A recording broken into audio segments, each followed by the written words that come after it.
Brainiac. Postcard from my new forever home. Wish you weren't here. I played the latest update of Suicide Squad Kill the Justice League almost by accident.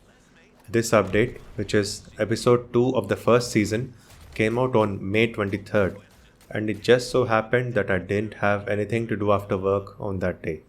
If it had come out on May 22nd or May 24th, I would have probably found myself watching cricket, but on May 23rd, I was free.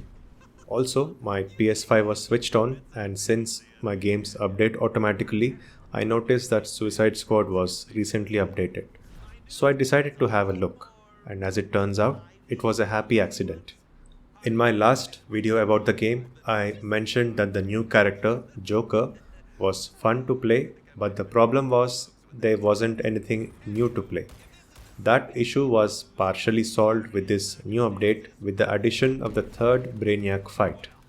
As a reminder, the game plans to have 13 of these fights and we are at number 3. Similar to episode 1, to reach this fight, you first need to increase your episode rank.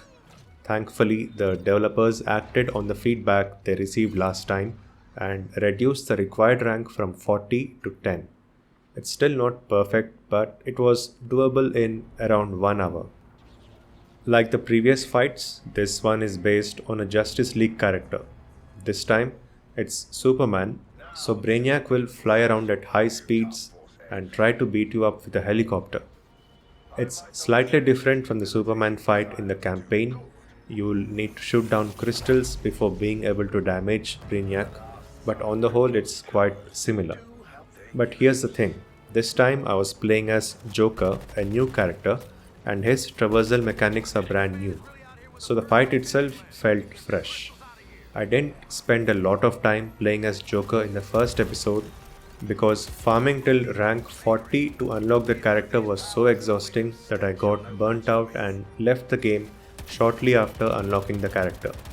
This time, since I had him from the start, I was able to get used to his movement while ranking up till 10 and then used what I learned in the boss fight. I'm still quite terrible at the game and I didn't bother taking a good build, but I still had fun. From day 1, this is what everyone's been saying. The gameplay is actually pretty decent. Since the studio chose to kill the Justice League and that too using a live service model, this game got such a bad reputation from which it has not been able to recover since. To be clear, I am not suggesting that you go play this game immediately. It still has issues. Once the Brainiac fight is over, we are back at square one with the content brought. All the new missions available are reskins of older ones. Also, when this update was launched, a few people mentioned their progress being reset, and there was this odd screen with a placeholder text which doesn't really fill you with confidence in a game that's already been receiving bad reviews. To recap, I had fun with the game until I finished the Brainiac fight, and after that I had no reason to keep playing. All the new loot, gameplay modifiers, etc. are for the hardcore players who still want to consider this as their main game and want to collect absolutely everything. Like I said before, I went in without even focusing on my build and I cleared the fight.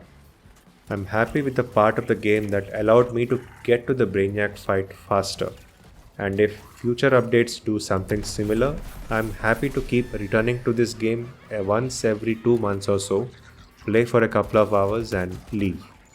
But I'm not sure if that's the sort of thing that will keep this game alive for much longer. We still have 10 Brainiacs to fight, and with each season containing 2 fights, that's at least 5 more seasons or more than a year of active development. That seems very unlikely to happen with the current situation where hardly anyone's playing the game. Anyway, I don't mind keeping the game installed and checking in at the next update, which will be Season 2. Until then, here's hoping the game continues to survive and is able to finish the story that it started.